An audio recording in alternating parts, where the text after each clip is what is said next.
6 aspects of health. Those aspects are physical, financial, mental, spiritual, social, and intellectual. Today, we're going to focus on your physical health, and our topic is sleep. Are you getting enough? Are you doing it right? What's going on with sleep? If you got any problems, we're going to have some tips for you here.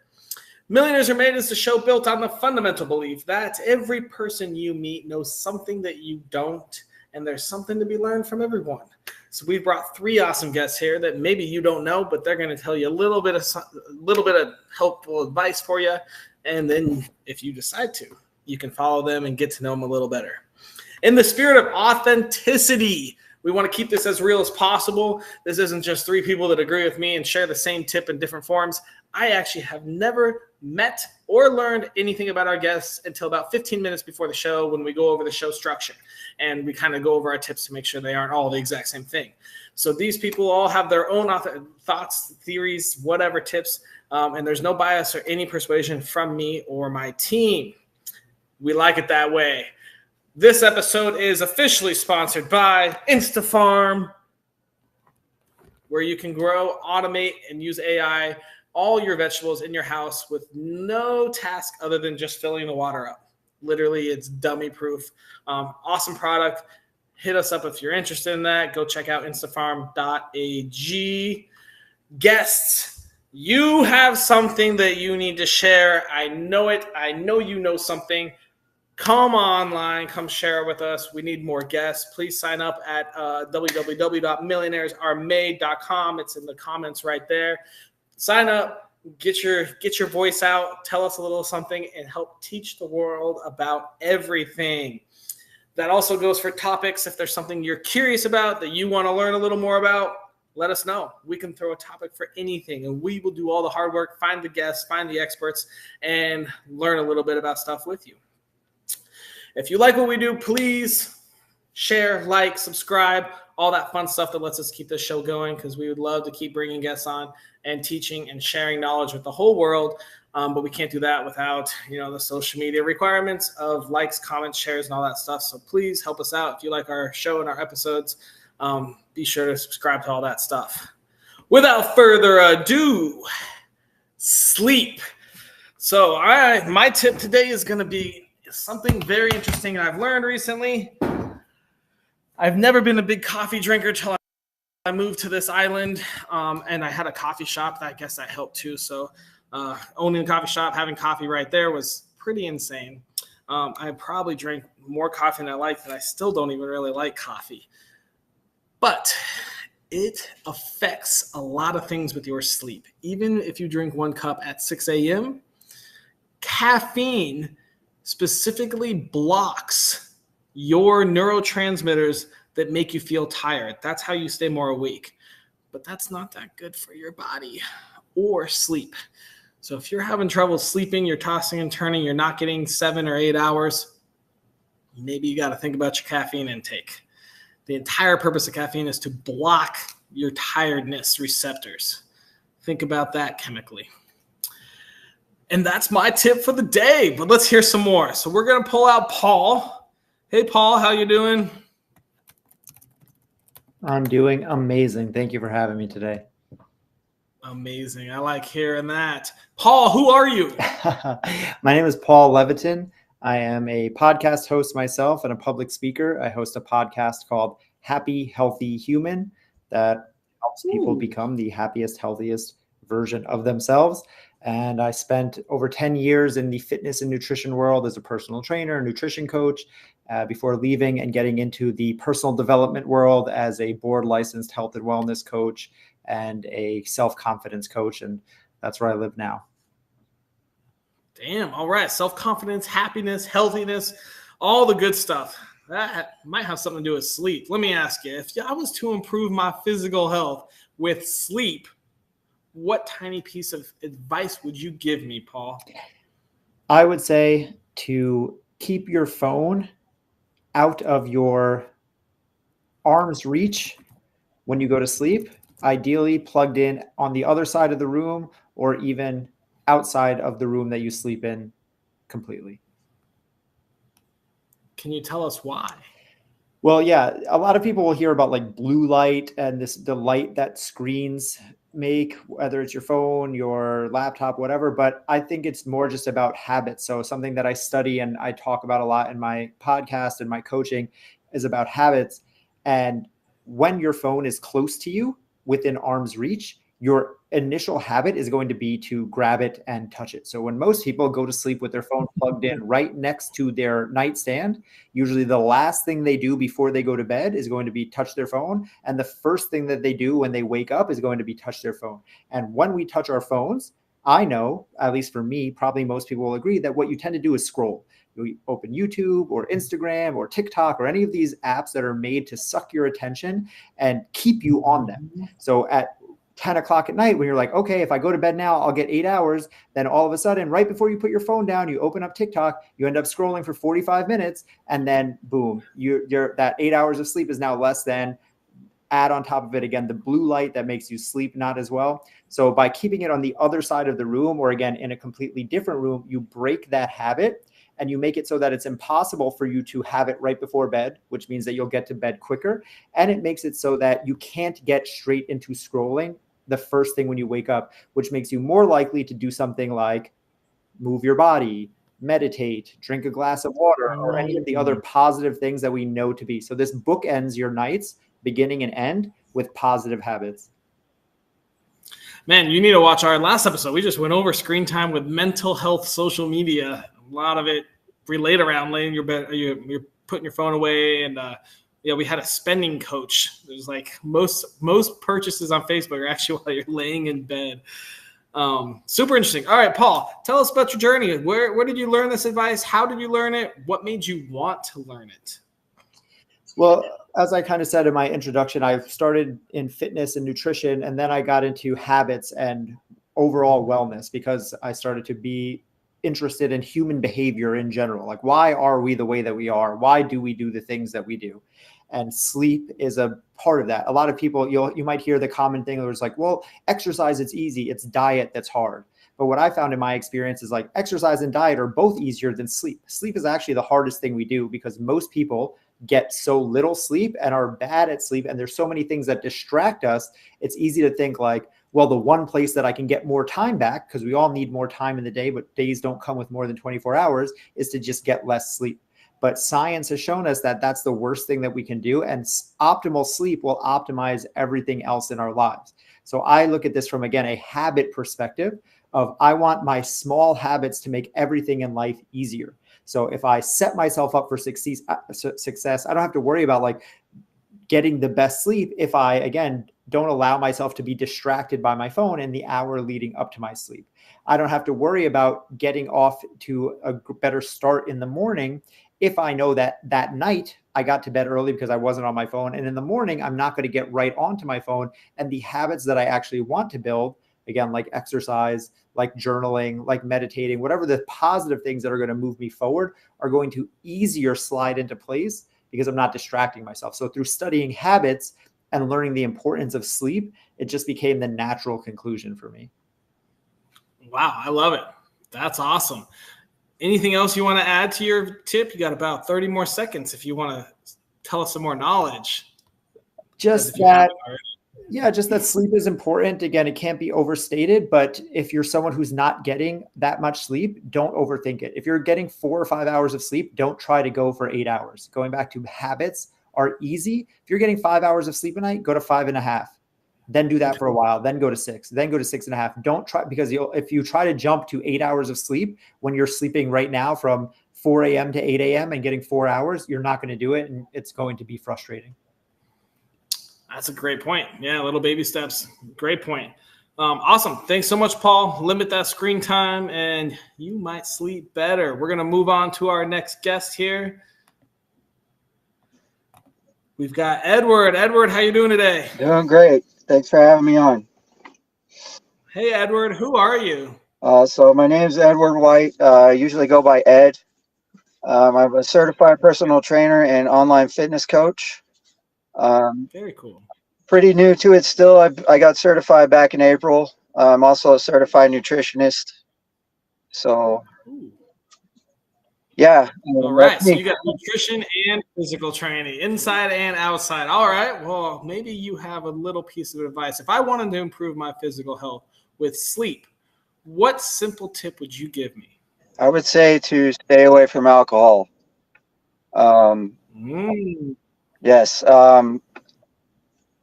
I would say, in my honest opinion, just stay away from alcohol totally. Like, don't drink at all. But if you have to, stay away from alcohol in the night hours. And I know that's pretty hard for most people that actually drink, because that's usually the time that social drinkers usually go and have their couple drinks with friends or whatnot.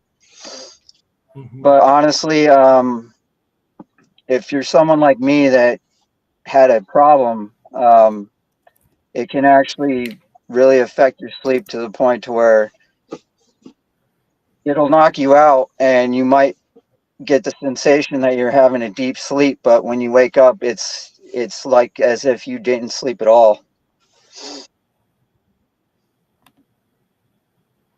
That's very true. Yeah, there's a lot of evidence and research about alcohol and sleep and really how bad it is. And it is funny that everyone wants to sleep at night or drink at night. Sorry, but yeah, well, you know what? It sounds like you have kind of an interesting past. Tell us about your journey. Learned about this. Yeah, so I was alcoholic for about 13 years, and I Now uh, you're sober. I ended up, yeah, I'll be sober 4 years on the 25th of this month. Congrats, man. That's huge. 4 years. Yes, thank you. So I made the conscious decision myself to quit almost 4 years ago, and I just started making different choices. I changed the way I thought, started doing things differently that led to different actions and to my actual career path that I'm on today with training and online coaching. Probably wouldn't be here with alcohol still, would you? Absolutely not. So on that note, I'm going to talk about a book that when I went sober, actually I read it years before I went sober, but reread it again. And it specifically, I'm linking it right now. Yeah, it's all about the science behind alcohol and how it affects everything. And it does talk about sleep and the circadian rhythm that gets kind of messed up with alcohol and how it essentially changed it. Especially when, I mean, obviously, if you're heavy drinking out till 2 a.m., you're not going to get good sleep that next night. But overall, it can even just one drink, even like 4 drinks, 5 drinks a week can affect your circadian rhythm over the course of your lifetime. So congrats on being sober. That's awesome. Yeah, good for you, Edward. Yeah. Any last little bits of info before we move on to the next guest? Yeah, sort of just general advice. If you're someone out there that's wanting to change, really think about changing your identity first, and then think about the version of you that you have to become to actually start developing those new habits, and then go do them. Do you listen to Tony Robbins? No. Oh man, I think he just had an interview that I saw like a week ago. You should Tony Robbins. I'll just put his name on the chat. He just talked about how to become different. Exactly what you literally just said. His words. So you should be a public speaker now. But he said it's all about identity. You know, you identify as a drinker, and then once a lot of people go back as they identify still as a drinker. Once you identify as a sober person or identify as a non-drinker, that's when you can actually make that mental shift over as well. It's crazy how the world works. Literally, I think he just had an interview like it might have been like 2 days ago. I heard him say that, and now you're here saying it to my face. Yeah, I mean, you can't change without changing the way you think. Like that, the Yep. version of you that's like in that thought process of what you're currently doing, you cannot stay there to be able to get better. That's super true. Super true. Edward, thank you so much. We're going to move on and put you backstage. We'll move on to Spencer here. He's already practicing his smile. I can see him backstage. You know it. What's up, Spencer? Hey, how are you doing? There's that smile. Hey, Spencer, who are you? Oh my gosh, I'm Spencer Jones, the Prince of Positivity, and I just Oh, love helping people step into their light and shine bright, brother. man, I like that intro. The Prince of Positivity, step into the light. All right. Hey, Spencer, if I wanted to improve my physical health with sleep, what simple tip would you give me? Super simple. In the morning, go outside, look at the sunrise, take it in, and savor it. It is truly a game changer when you are trying to change your sleep. I live in a place where I get to see the sunrise every day over that little mountain. Oh, beautiful. Such a gorgeous thing. And you're one of the lucky few of the 6 billion people in the world that get a view like that. Like, savor it and enjoy it. Awesome. So I guess where on your life journey did you learn that? What made you enjoy that sunrise to help your sleep? Well, I'll start with a little story. Back when I was in college, I was a music education major. I had to practice piano all the time, right? To get better at my skills so I could play in front of students I'll just play better music. And so I said, okay, well, people do 4 hours of sleep. You know, I'll do that. I'll get 4 or 5 hours of sleep, and I have more time to practice, and I get more time in the practice room, improve my skill. No problem. So I did that one day. No worries. Tired. You know, coffee was good, helpful. I did it a second day. All right. Third day of 6 hours less of sleep. It was like 4 to 5. I got sick. I'm like, okay, this sucks. I'm like, all right, well, let me rest up and get some extra sleep now to make sure I'm healed up. So then 2 weeks later, I was feeling better. I was good for a couple of days. I'm like, all right, back at it, right? Try to train myself to get 4 to 5 hours of sleep because these people who seem successful do it. So I 4 to 5 hours of sleep. First day, no problem. Second day, okay, feeling pretty tired, but no problem. Third day, sick again. And I'm like, what the heck's going on? And I realized for me, it was because I was intentionally, the only thing that changed was the amount of sleep. It's because I was getting under 6 or less hours of sleep, right? Your last guest talked about alcohol being affecting you. If you get less than 6 hours of sleep, for every hour less than that, it's like you had a beer all day long, right? And so how I learned it is through that journey of figuring out, well, how can I be at my best so I could be at my best, shine my light for my students, right? I started working out and the fitness component into, well, okay, do I get less sleep or do I work out? What works best? And then I learned this thing about circadian rhythms and all this research and going, oh, right? Everything's energy, and energy is wavelengths. So if we could synchronize our wavelengths with the universe's wavelengths, how invigorating is that, right? Think about it. If you're a person who loves to go camping, right? At first, you might seem tied to your phone. You seem tired the first day, but by the end of it, you feel invigorated and you start to sleep more deeply, more soundly. If you have a comfortable bed, that is, right? Maybe not sleeping on the ground, but you feel better and more in sync. You wake up with the sun, you get tired at night. It's your circadian rhythms linking up.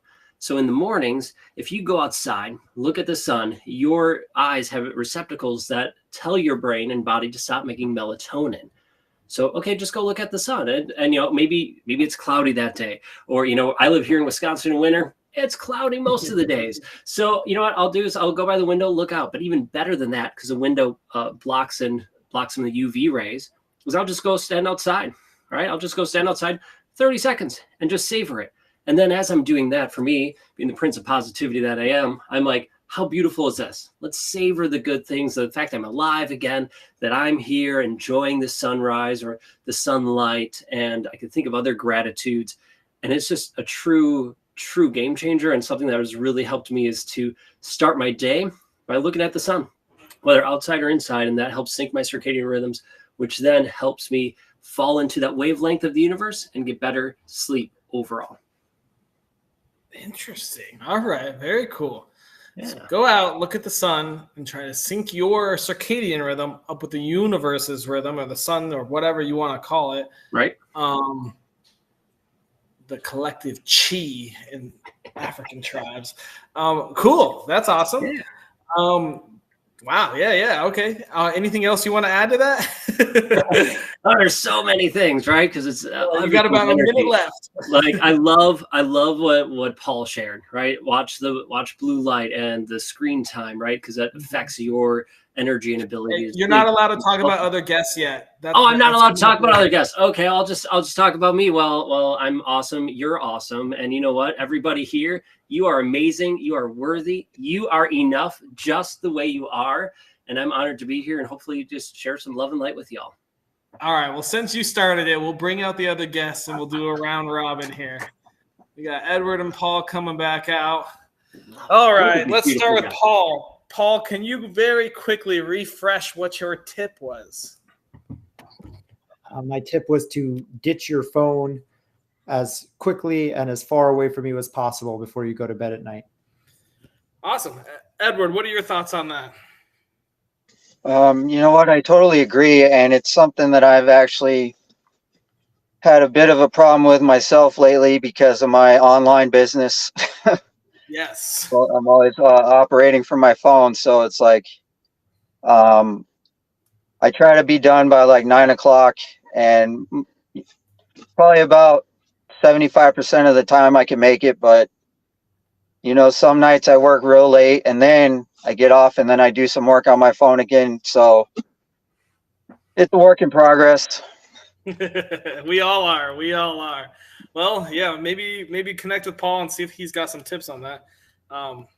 Yeah, well, I think everyone's going to have to connect with Paul to get some tips on that. Spencer, what are your thoughts on Paul's tip?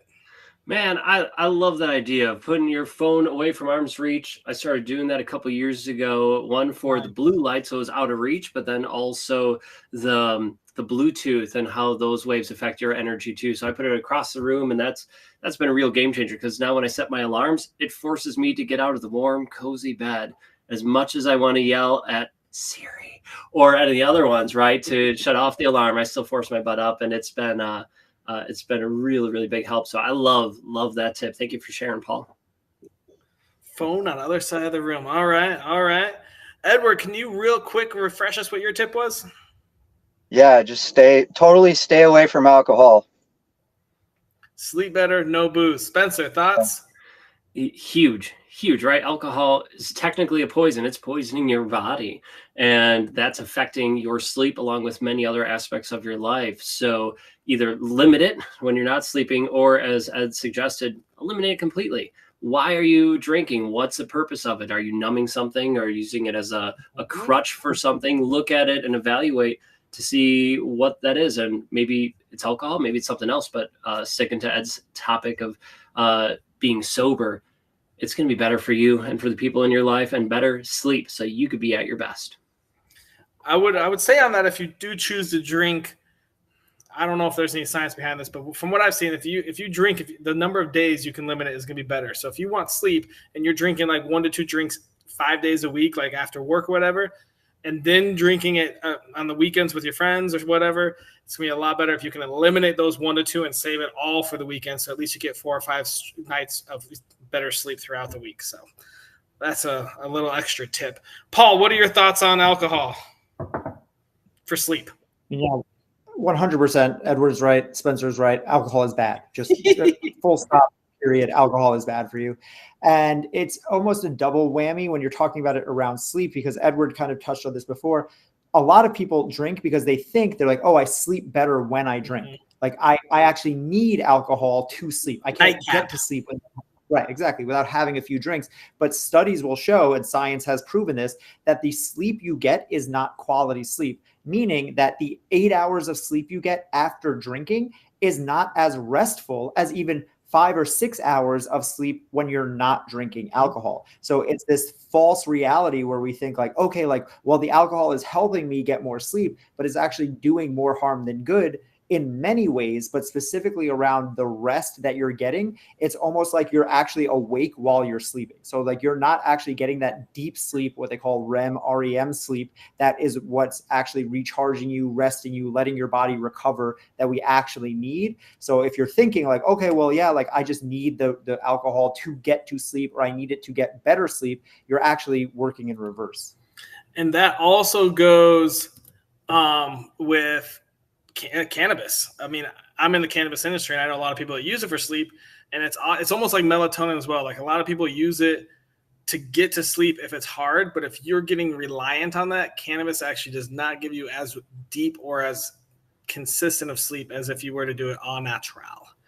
So alcohol, cannabis, I guess if you're using anything as a sleep aid and you're depending on it, you're probably not going to be getting as good a sleep as you could without it. Spencer, refresh us your tip, please. Our bodies are amazing, right? The other two guys shared things to help you at night. Let's do something as you wake up, and that's sync your circadian rhythms and start to sync them up by going out, looking at the sun, looking at the sunrise, and just embracing that beautiful light and starting your day off in a gorgeous way. All right, Edward, what are your thoughts?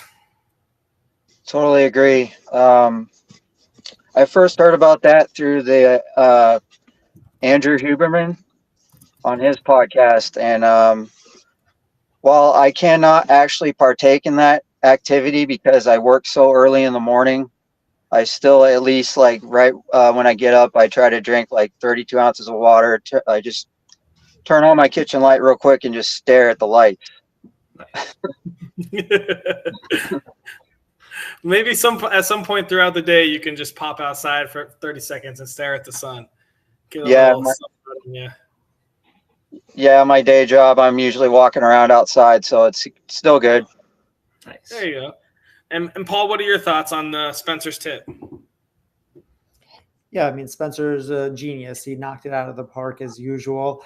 And just for people listening, it's like, okay, like getting up with the sunrise can seem a little, again, so going back to what I said before about like, if you're getting 5 hours of sleep, don't try to jump to 8. Same thing. If you're waking up at 9 o'clock in the morning and sunrise near you is 6:15, that can seem overwhelming. So realize that it's, yes, getting up with the sun is great to set your circadian rhythm, to get up with the sun and go to sleep when the sun sets. But in general, what we need is to just be getting more sunlight. So much of our life is spent indoors when humans are animals and we're meant to get sunlight on our skin. It creates vitamin D. It sets our circadian rhythm. So just getting outside and getting sun on your skin and sun in your eyes within the first few hours of the day, whenever you wake up, even if the sun is already up, don't think, oh, Spencer said to catch the sunrise and the sun is already up, so I missed my shot. That is not it. It's about getting outside and getting sun on your face and sun on your skin within the first few hours of you waking up. I'm so happy you clarified that, Paul. Thank you. And 100%, right? So if you catch the sunrise, great. That's the best. But do it gently with yourself, right? Don't just jump all of a sudden 2-3 hours difference. Work up to that if that works for you in your work schedule in life. But just get outside, look at the sun and get out there, get the vitamin D, get all the extra goodness that you need from the sun. Sunrises are great if you can, but at the very least, get outside, look. So the fact that you work and you're like, okay, I'm going to drink that water, I'm going to go outside, part of your job and look at the light. That's gorgeous. I love it. Awesome, guys. All right, here comes my favorite part of the whole show. We got to come up with a daily challenge. So this challenge must take less than 5 minutes per day. It must cost $0, and it must be available to anyone from Kathmandu to Sao Paulo, Brazil. What ideas do you have? Is it a combination of everyone's? It could be whatever the fuck you want. Nice. Does it have to do? Sorry, go ahead. Yeah, I mean, for me, it's super simple. Again, it goes to what I was saying. You could combine all three, but Edward's no drinking, but also just like put down your phone and pick up a book, right? Like put your phone on the other side of the room and read 5 pages of a book. I bet you'll sleep much better and much faster. Okay, I like that. Thoughts, Edward? Yeah. Whenever I actually sit down to read, I actually end up dozing off. So I took 100%. All right, Spencer, thoughts? I love that challenge because it forces you to put your phone down. If you're not reading an ebook, get a paper book, read that, right? That much better for you. So yeah, I'm going to say, go with that one. Let's put down the phone, pick up a book, a paperback of some type, and read whatever you want to read, but get some reading in and be fulfilled. I love it. Does everyone here own a paper book? Yep. All right, good. Hey, I think that's a great one. I love reading before bed.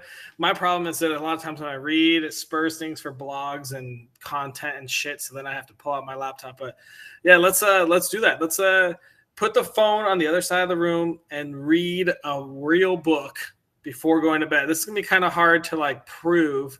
I guess we can just take like a quick picture with a book in our hand before we go to bed and post that and then it's on our system at that point.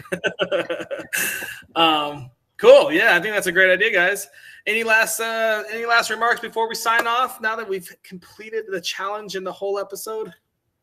No, except thank you so much. I appreciate you and appreciate everybody here. You guys are awesome. Hey, thanks, guys. Same. Thanks for coming out so much. I'll put you all backstage. Awesome. Well, that concludes another episode of Millionaires Are Made. Today, we went on physical health and sleep. We learned that caffeine blocks your thyroid receptors. We learned alcohol affects your circadian rhythm and is not good for sleep. We learned that even just having your phone close to you with its Bluetooth waves and its blue light is bad for you. And we learned that just letting that sun hit your face and connecting the Earth's waves with your circadian rhythm waves is actually really good for you and can help you sleep. So our daily challenge is put your phone on the other side of the room when you go to sleep and read